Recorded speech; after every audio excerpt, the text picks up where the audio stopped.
किश्ती तो नजदीक भी ना खड़ा होने दियो जी आदमी अपना पक्का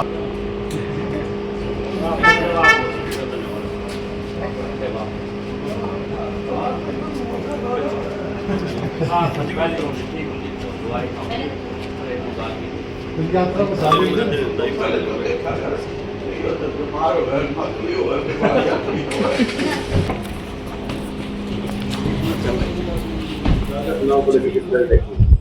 बंगाल के चुनाव में जो धांधली कर सकते हैं, आज सुप्रीम कोर्ट ने भी फैसला कर दिया। मैं ये कहता हूँ न्यायपालिका को इन बातों पर सोचना चाहिए। आज सुप्रीम कोर्ट ने ये कहा है कि जो केस पेंडिंग है, डिस्प्यूटेड है, जिनकी वोटर लिस्ट में अभी आए नहीं है, उनको वोट का अधिकार नहीं होगा। तो यानी 70 लाख लोगों को छुट्टी कर दी आपने। अभी तो कम से कम अच्छा, वोट का जो अधिकार जो है वो सरकार नहीं है। सरकार का तो सिर्फ ये काम है कि हर आदमी को बुला के कहे कि आप अपना वोट पढ़वाओ भाई।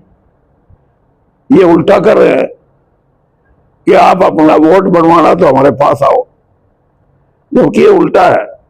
तो इसलिए बंगाल में हर तरीके से यानी धांधली का, और जिसको हम कहते हैं कि अथॉरिटी का खुले रूप से इतना वायलेशन है, इतना खराबी कर रहे हैं ये कि लोगों का ऐसा ऐसा विश्वास इस प्रणाली पे, जिस प्रणाली को इन्होंने चलाया है SIR के माध्यम से, इन्होंने अब एक तरफ तो कहते हैं कि महिलाओं को 1 तिहाई रिजर्वेशन देंगे, और दूसरी तरफ उसको नत्थी कर रहे हैं इस बात के लिए भी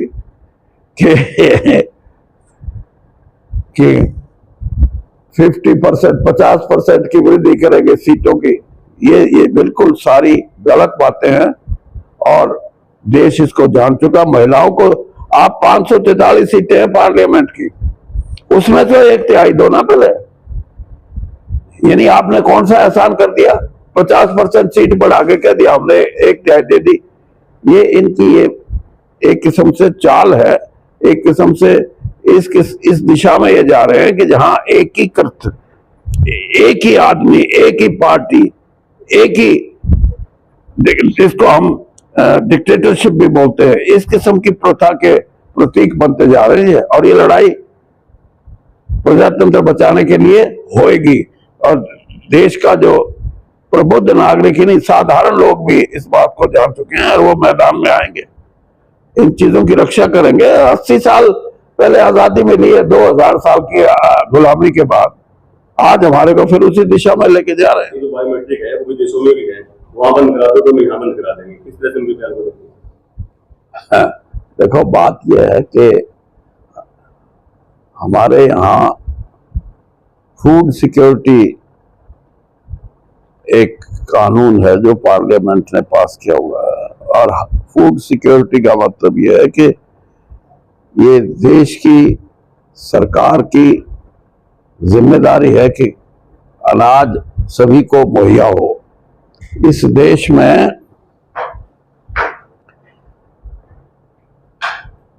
खाद्यान्न की कमी ना हो, ये लोगों का अधिकार है और सरकार की जिम्मेदारी है कि लोगों को पूरा अन्न हो और उसका भंडारण भी सुरक्षित हो। तो उसके माध्यम से हम फूड सिक्योरिटी का जो हमारा फर्ज है सरकार का, वो निभाने की जरूरत है। इन्होंने क्या कर रखा है कि हर चीज की खरीदारी पे एक मापदंड रख दिए कि कहीं ट्रैक्टर की एंट्री ना हो, उसके लिए पास बनवाओ। उसको अब नया ये भी कर दिया कि उसके नंबर लिखो।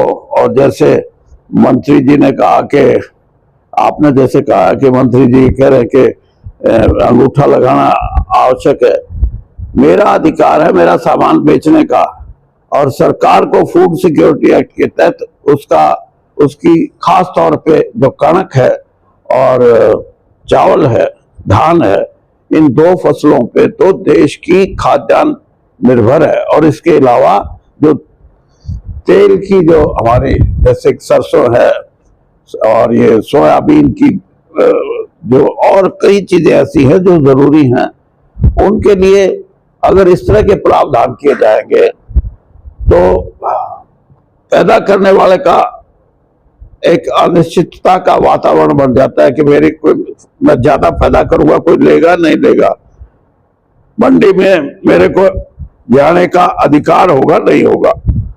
ये और जहां तक बायोमेट्रिक की बात है, जो अंगूठा लगाने की, इसका तो कोई मतलब ही नहीं है। आप अपने लोगों का अगर इतना भी यकीन नहीं करते तो आप, इसका मतलब यह है कि आपका खेती से कोई संबंध नहीं, और खेती से संबंधित सरकार का है भी नहीं। और मैं ये कहता हूं कि सरकार की एक व्यापक नीति ये है इस सरकार की, मैं तो रहा हूं बीच में, मैंने देखा है कि हर चीज को इतना कॉम्प्लिकेटेड बना दें, इतना मुश्किल में डाल दें कि हर आदमी, चाहे वो खिलाड़ी है, चाहे वो पढ़ने वाला है, चाहे वो खेती करने वाला है, चाहे नौकरी करने वाला है, चाहे विदेश जाने वाला है, हर चीज में वो जो रुकावटें डाल रहे हैं, जिनको ये कहते हैं कि ये चीजें आवश्यक हैं, इनका सिर्फ एक ही मतलब है, और वो मतलब ये है कि हरियाणा का हर नागरिक इतना आत्मनिर्भर जो होना चाहिए, इतना इन पे निर्भर करे कि इनके सामने जाके मांगे कि जी मेरा डोमिसाइल नहीं बन रहा, मेरा जी वोट नहीं बन रहा, मेरे बच्चे को एडमिशन नहीं मिल रहा, मेरे को मंडी में अनाज बेचने के लिए प्रवेश की इजाजत नहीं मिल रही। हर आदमी को अपने चाहते हैं कि सरकार के कदमों में वो आदमी आके अपने काम की भीख मांगे, ताकि सारे का सारा जो समाज है वो सरकार पे निर्भर हो जाए, और सरकार इस स्थिति में हो जाए कि जिसको निर्भरता जिसको बोलते हैं वो इनका एकाधिकार हो जाए, कि आज जो आएगा उसको ठीक है हम कुछ दे सकेंगे, जो नहीं आएगा उससे हमारा कोई संबंध नहीं। तो ये व्यापार को भी खराब कर रहे हैं, ये कृषि उत्पादन को भी खराब कर रहे हैं, ये किसान के आत्मसम्मान पे भी आक्रमण है। और मैं ये मान के चलता हूं कि इन सारी चीजों का एक ही समाधान है कि जितना भी किसान यूनियन है, किसानों के हकों की जो लड़ाई लड़ने वाले जो लोग हैं, उनको एक बार फिर सोचना पड़ेगा कि गैर राजनीतिक तरीके से आप अपनी लड़ाई लड़ोगे, उसके परिणाम नहीं निकलेंगे। राजनीतिक तौर पे अगर किसान वर्ग लड़ाई लड़ेगा तो ऐसी सरकार को चलता करने में सक्षम होंगे। और ये लड़ाई अब शुरू हो चुकी है। एक तरफ गरीब आदमी है जो सदियों से जिसका शोषण होता रहा, आज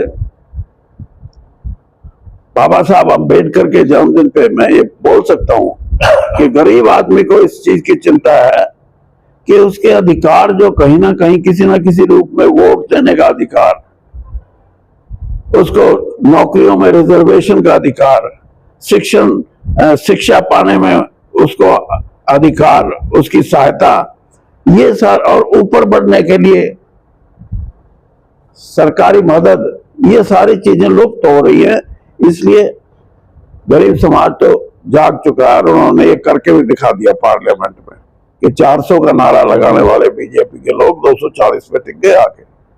तो मैं सिर्फ इतना कहूंगा कि किसान भी अब एक मत से ये फैसला करें कि किसानों के हकों की लड़ाई अब, क्योंकि प्रजातंत्र है, प्रजातंत्र में तो वोट है, और वोट का मतलब ये है कि अपनी वोट को अगर आप एक जगह संगठित करके नहीं चलोगे तो फिर सरकार उसका फायदा उठाएगी। इसलिए ये बातें जरूरी हैं, और मैं ये समझता हूं कि